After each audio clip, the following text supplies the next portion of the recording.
how to get plants from here to your home? Well, I'm Austin with Fishy Business, and today we're going to be talking just about that. There's three types of plants that we're going to be talking about. We've got root feeders, and we've got epiphytes, and we've got bulbs. I'm going to start us off with a classic root feeder. This is a Vallisneria gigantea. As you can see, they come wrapped up, and you can count there's a couple of individuals in here. So to get it planted properly, you want to take that off. You want to pull this off. Don't worry about any of those roots, they'll be fine. They actually benefit from being pruned. So an example, when you have roots like this, they're uneven, you can use scissors or you can just do a quick snip like that, and that's going to promote new growth. Normally with super long roots, I recommend about the length of your thumb. Otherwise, when they're really long, you can just give them a small snip and they'll be fine. What you want to do from there is you want to get this pretty decently in there, especially this Vallisneria species. These guys, when we first get them, are so full of air and CO2 that this is exactly what happens. So that's what you're going to expect, especially with a lighter substrate like the stratum, when you don't plant it properly. I'm gonna have to go grab some forceps so we can actually do this the right way, but as you can see with this guy in one hand, it's gonna be a pain to get it in there. We have just a normal set of pointed tip, straight forceps, or tweezers, whatever you wanna call them. These are fantastic for getting into places that you couldn't really get. If you saw earlier, this is a deep tank, so going in like this helps. Now when I'm down here, I'm gonna grab it at the very base. I'm gonna go in at a slight angle, and then I'm gonna jiggle it just a little bit, and as I release the tongs, see, it happens again. You go in,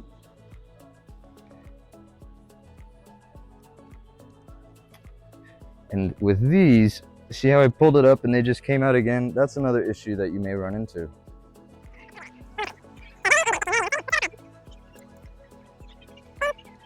Okay, so when you have problems like this, what I normally do, especially in this, and this is unplanned, this guy needs to sit and develop leaves like this.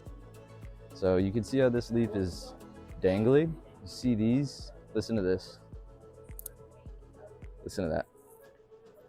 So these are so full of very large pieces on the inside that it's all just gas on the inside. So with these leaves, it's really going to be impossible.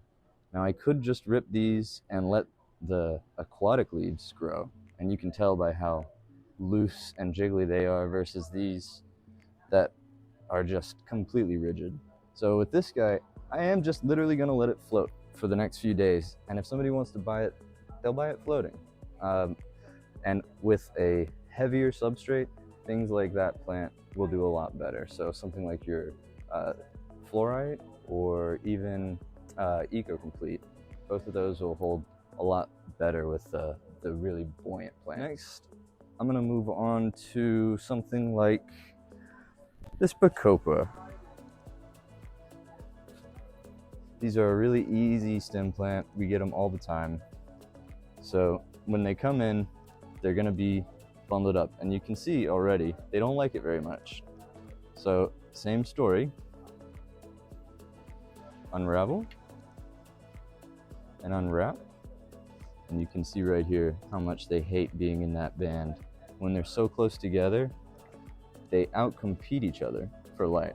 So all these leaves down here are going to end up falling off the longer that they stay in this band. Then you're going to have maybe 1 or 2 stems that grow faster, and out of all of these, you only get 2. So it's better for your money if you replace them. Now we're going to head over to some substrate and plant these guys. So same thing, at an angle like this, into, this is a fluorite. Now I just give it a little wiggle, and I like to cover it up. We're gonna do one right next to it so you can see that again.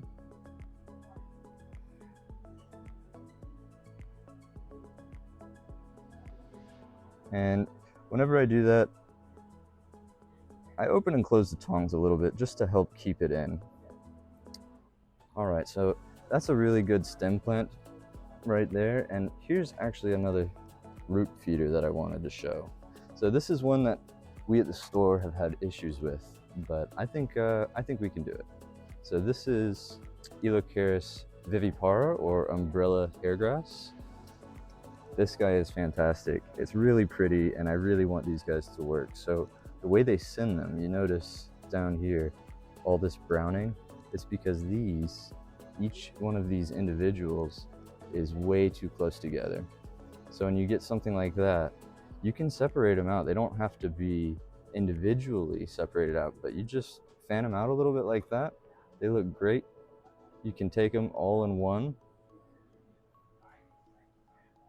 And again, to the side, straighten out, a couple of little pinches, move some substrate over, and there you have this guy.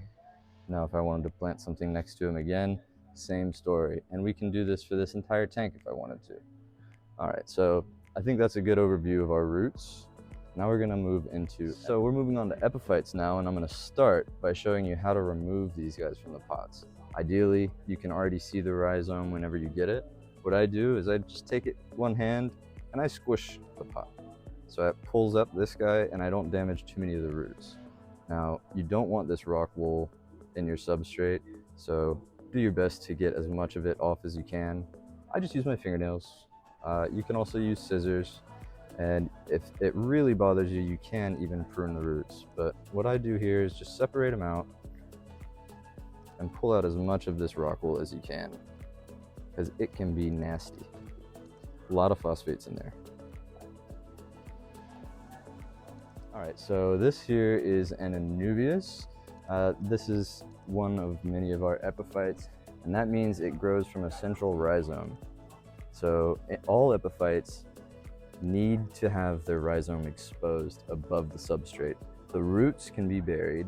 You generally don't want to start with burying roots with epiphytes. It's good to kind of wedge them in place, but you can, if you need, bury a few of the roots. I personally would go for the back half if I were going to bury these, but preferably you can find a small little nook to wedge these into. So in this tank, there's a billion things for me to do this in, even though it looks like there's one right here. So this little gap, perfect. I'm going to take this guy and just get him mixed into there. So now he's tucked in and he's not going anywhere. Another example, something I've recently picked up, is with these boost mats, the way they send them is all clumped up like this, and you can see the browning down here. They don't like to be this close. Again, notice a motif? Me too. So what I like to do is kind of pull them apart and then find a coarse rock like this aqua rocher, which we do sell, and I literally just press it in and do small little rubbing, and there it sticks. And I've had great success doing that with moss. That's how this is here, and also epiphytes, specifically boosts. Here's another small piece we'll show you again. I just take it, here's a coarse side of the rock. I'm just gonna press it in, not too hard. You can feel the rhizome, so you don't wanna squish it, but you just wanna press the roots into those grooves. And it's not always gonna work, but you see there, I got a pretty good hold, maybe just a little longer. And it should root over time. As long as nothing's messing with it when it's attached, it should be good. Right. So last but not least is the bulbs. Now this is a Crinum calistratum. We just got these in, they're fantastic. But this applies to your lilies, the tiger lotus. If it does this, it probably grows off a bulb. So with these guys, the key is to not completely bury this portion. Just like the epiphytes, you don't want to overbury it. You can bury these roots, and that's how it's going to stick in, but you need to have this top portion exposed. So I'll go in with the forceps again.